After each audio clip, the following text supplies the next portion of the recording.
Coming up, tonight's suspects have been identified in the murder of a key witness from the murder trial of former police officer Amber Geiger. Oswego County is offering teens drug education to inform them of the Molly epidemic prevalent in the city. And 4 members of Billy Barlow's Tree Advisory Board resign. WTOP 10 Nightly News starts now.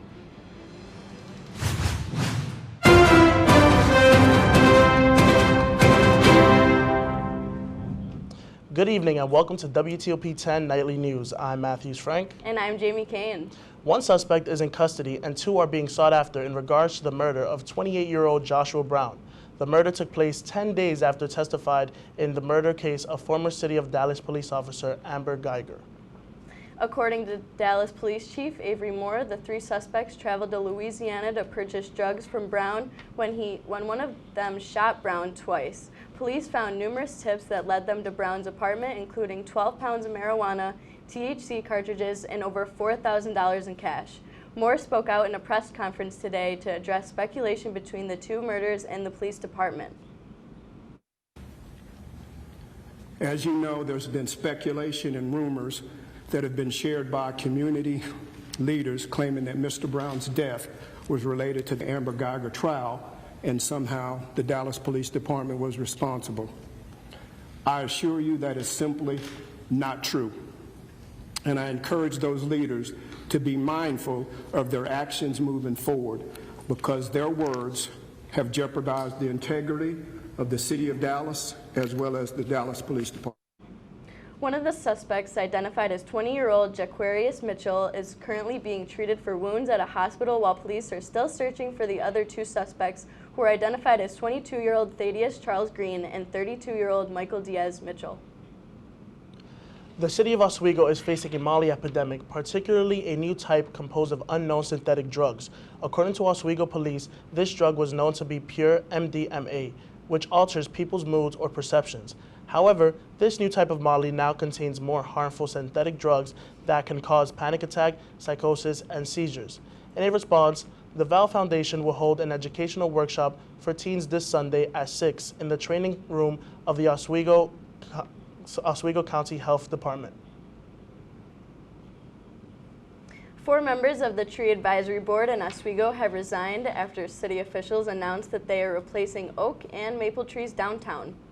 Former member of the advisory board, Jonathan Ashland, said that resigning was their last resort. Mayor Billy Barlow has stated that he was mistaken in putting members of the Democratic City Committee under him, and that he believes the Democrats are politicizing this to get control of the city council. A pastor at Marmanek Church is on administrative leave. Monsignor James White is being accused of sex abuse from decades ago. Lisa LaCora has the story.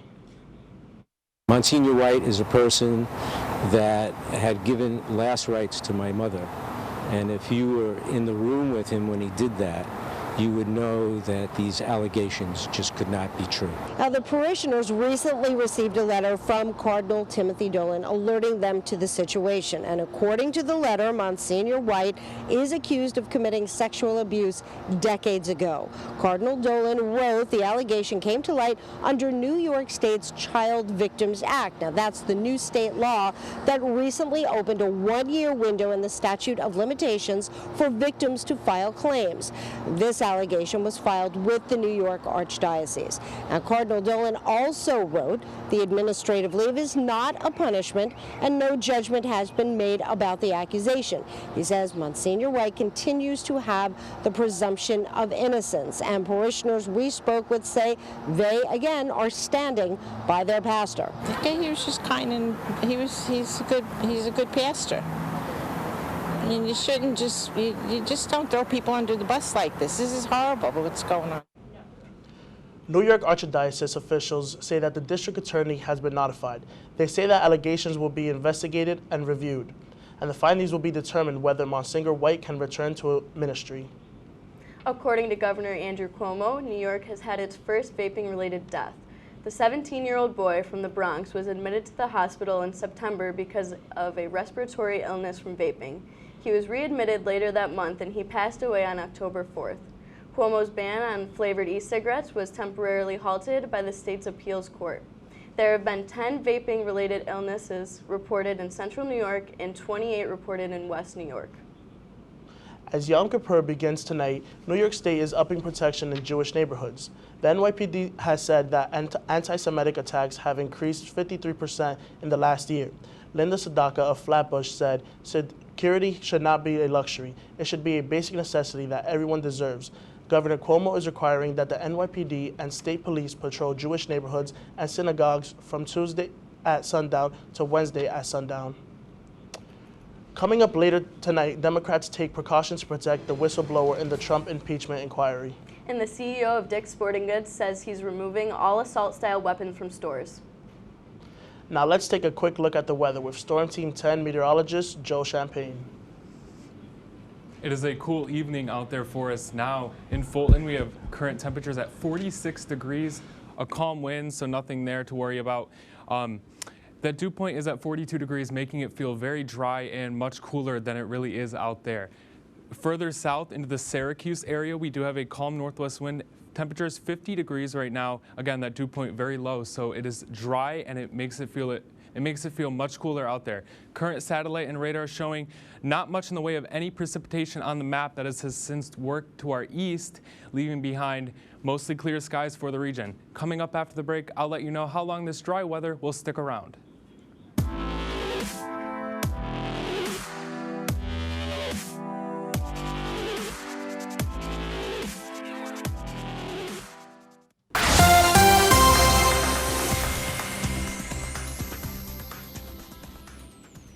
Good evening, everyone. I'm meteorologist Joe Champagne. We had a very beautiful day today. The sun was out full swing and temperatures were in the mid-60s here.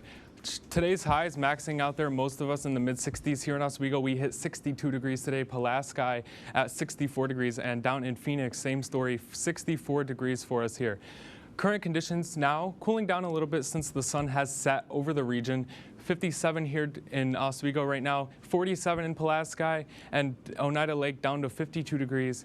Look at that. Over in Harrisburg in the higher elevations, we're at 43 degrees, so it's cooler up there for sure. Zooming out to the regional temperatures here, same story for most of the Northeast. We have 50 degrees here in Binghamton, New York City down there at 61 degrees, and in Watertown we're at 42 degrees right now. So a cool and overall pleasant evening for us. Your weather headlines and your weekly breakdown here. The main story is going to be dry and sunny conditions for the remainder of the work week. And those temperatures, again, near average, so not too warm, not too cold. And then our next chance of rain is for the weekend, but not until Saturday. Main control for our dry and warm conditions is a body of high pressure over the Northeast that is dominating the region, and that will stick around for much of the week until we get into the later part of the weekend. Let's go ahead and time out your Wednesday morning commute for us. We're going to be waking up a little bit chilly, 45 degrees, in Oswego tomorrow morning. So when you're headed to work, grab that jacket. It's going to be a brisk morning for you. By the lunch hour, we are warming up pretty nicely to around 60 degrees for most of us here. 61 in Pulaski, Oneida Lake, and Phoenix, right around 60 degrees. So that will be our high temperature expectation for tomorrow. Going into your dinner rush hour or on the way home, again, 59 degrees, so right around where we were at the lunch hour. Not going to be too much of a difference, and we will be right around that 60-degree mark for, look at that, most of the region here, even right along the lake shore. And then going into your Thursday morning, we're going to be cooling back down. And that will be the main story for your October weather. Warm during the day, cool at night. Just a quick recap here for your tomorrow. 62 degrees for your high temperature. Sunny skies is going to be a very gorgeous day. So if you have any fall activities you want to get in, tomorrow is the day to do it. Wrapping up here with your 7-day forecast. Again, for the rest of your work week, 63 degrees. Sunny skies is going to be very pleasant for this time of year. Going to your weekend, though, look at that. Next chance of rain will be on Saturday. A little warmer, 70 degrees for your high temperatures. Sunday, we're cooling down, and then by next week, we're right around 60 degrees. You're watching WTOP 10 Nightly News. More news and sports after this.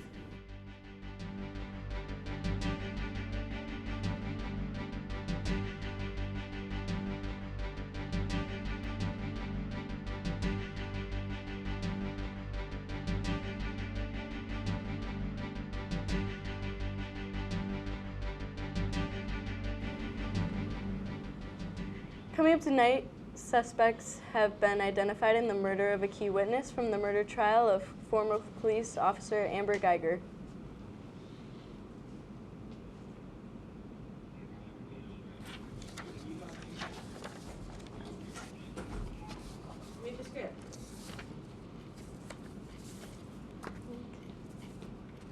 House Democrats are considering extreme precautions to protect the identity of the whistleblower who filed a complaint against President Trump. New subpoenas have been issued to the Pentagon and the Office of Management. Reed Binion has the latest.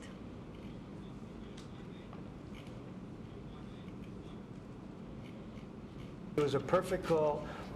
It's just a scam. This is a scam by the Democrats to try and win an election that they're not going to win in 2020. President Trump sticking to his story when it comes to facing the impeachment investigation against him, claiming he did nothing wrong when he suggested Ukraine's president investigate the Bidens. I think it's very sad for our country. I think it makes it harder to do my job. Now, new details are coming out about the now infamous July 25th phone call. Energy Secretary Rick Perry says he wasn't on it, but says he did urge Trump to make it.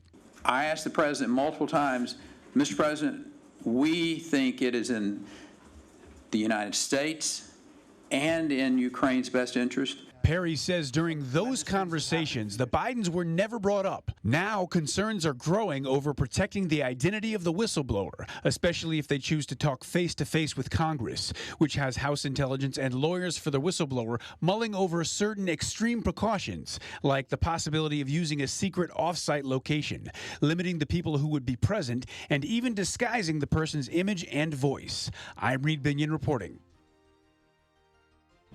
Currently, precautions are being taken to protect the whistleblower's identity, but we do not know how the extra precautions could affect the impeachment inquiry. We will continue to follow this story as it develops. A federal judge rejected President Trump's challenge to the release of 8 years of his tax returns, saying on Monday that he could not grant such a categorical and limitless assertion of presidential immunity. Trump's lawyers notified the judge that they will immediately appeal the ruling.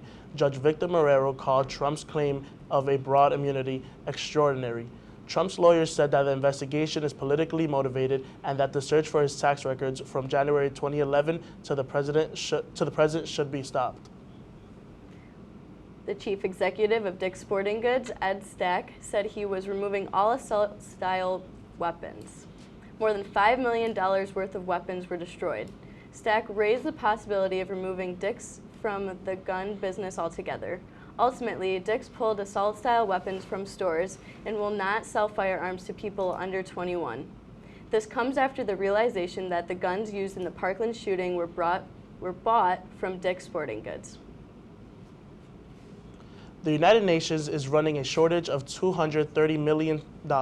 Secretary General Antonio Guterres said on Monday, and may run out of money by the end of October.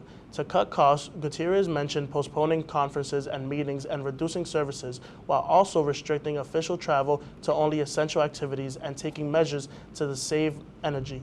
The White House has been pushing for a broad reassessment of the U.S. contribution to the UN budget since Mr. Trump took office. A series of protests have erupted in Canada in response to climate change. CTV's Heather Wright tells us how activists got their message across by disrupting traffic. Rise up! Rise up! Rise up! From coast to coast, people need to wake up. And around the world. We don't want to be here. We don't want to disrupt people's lives. Protesters shut down bridges and block traffic. Part of a day of action organized by Extinction Rebellion, a group using disruption to deliver their message about climate change. We're approaching a point here where if we don't start making drastic changes, it's going to be hundreds of millions of lives lost. Organizers of the Extinction Rebellion say they're shutting down bridges and roadways as a way of escalating their protests. They hope that by disrupting everyday life, governments will move more quickly when it comes to addressing climate change. We've tried emails, we've tried nice petitions, we've tried general protests, but it hasn't worked. Emissions have gone up. But some question whether this tactic will work. Frustrated drivers. Okay, we'll let one lane through so we can go to work. Yeah, man. Let one lane us together. The political system should make changes in this. It's not up They're to not me to doing do it. They're So not run doing for it. office. Sitting idle in their cars. I understand climate change and everything, but we're all sitting here with our cars idling and the emissions are going. With no plans to move, most protests were broken up by police. This is where I draw my line in the sand. Martin Moat says getting this message out there is worth getting arrested. My heart is racing a little bit, but I think we've had enough. In 60 cities, the message was the same. Power! Power! People! People! And demonstrators say these protests will continue until that message is heard. Heather Wright, CTV News, Toronto. As the 2-week demonstrations kick off, a total of 797 Extinction Rebellion activists have been arrested so far within the past 2 days. Coming up in sports, Aaron Valentino. Aaron, can you give us a quick preview? Thanks, guys. Coming up after the break, I'll have the latest on Laker field hockey and golf and Jets fans. A big update on Sam Darnold. Don't go anywhere. You're watching WTOP 10 Nightly News.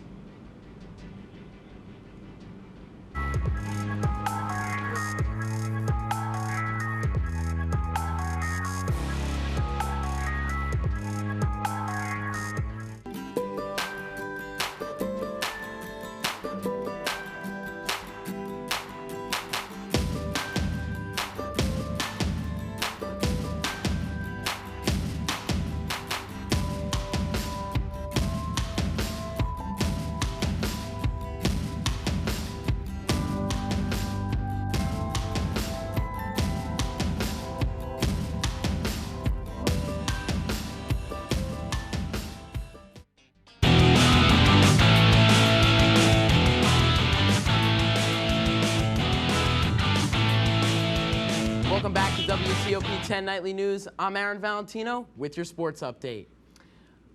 Oswego State Field Hockey will look to continue their season tomorrow against Sage University. Sage comes into this one hot with a record winning 3 of their last 4 and are after starting the season 2-5. The Lakers come into this one after losing 2 rival games to New Paltz and Oneonta and have a 3-6 record overall this season and are currently 5th in the SUNYAC. Game time for this one is 7 o'clock in Albany. Moving from the turf to the green as the Oswego State golf team finished up the fall portion of the Empire 8 Conference Championship on Sunday. After 36 holes of golf, the Lakers sit in 3rd place behind St. John Fisher and Utica College with a score of 642.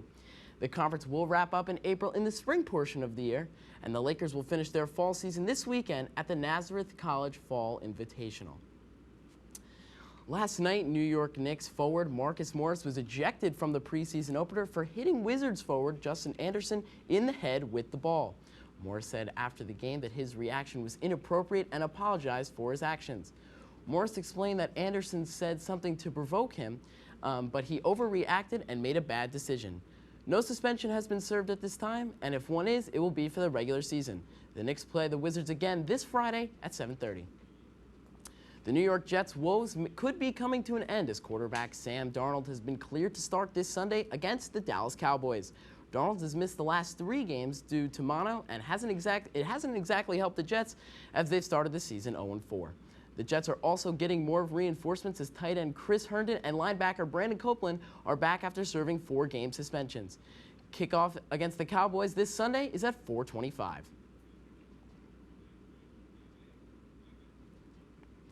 Now let's get to some highlights. We got Yankees Twins ALDS Game 3 here. You see Gleyber Torres to start, and he drives that one deep to left field. You already know what's going to happen. Going back, it is gone. Yankees lead 1-0 early on in the top of the second. Luis Severino on the mound for the Bombers tonight, and you see Miguel Sano up, bases loaded, nobody out. He just pops it up, and DJ LeMahieu comes over, makes the catch, but there's still only 1 out. Next batter, Gonzalez, Severino slider. Oh, gets him on the bottom half part of the plate. Now here's Cave coming in, 2 outs. Gets him looking, and Severino, he is fired up. Gets out of a big jam there. Now it's Serditi. I mean, he had a big night. That's right down the right field line. Yankees, they're going to take a 3-0 lead. As you see the run, it's going to come in and score right here. Yankees bench fired up. They are looking to move on tonight. Sardini, again, look at him. That ball right through the right field hole, inner right field. Yankees now lead 5-1 and are just 3 outs away from moving on to the ALCS. Top 9, Chapman. And there's a liner caught by Gregorius. Are you kidding me? This play is a sparkler. What a play by Gregorius and the Yankees. They're going to move on. They're going to the ALCS for the first time since 2017. Wow, so Aaron, what's going on in the playoffs? Well, right now we got Astros Rays, bottom of the 5th. The Rays, they lead 4-0. Whoever wins that series plays the Yankees in the next round. We could have a rematch of 2017 if the Astros can pull out this one, or if they can pull off in Game 5. That sounds great, Aaron. How's the weather looking, Joe? Well, the rest of the week is going to be beautiful, so if you want to get any of those fall activities in, go ahead and do that. Thank you for tuning in to WTOP 10 Nightly News. We'll catch you next week.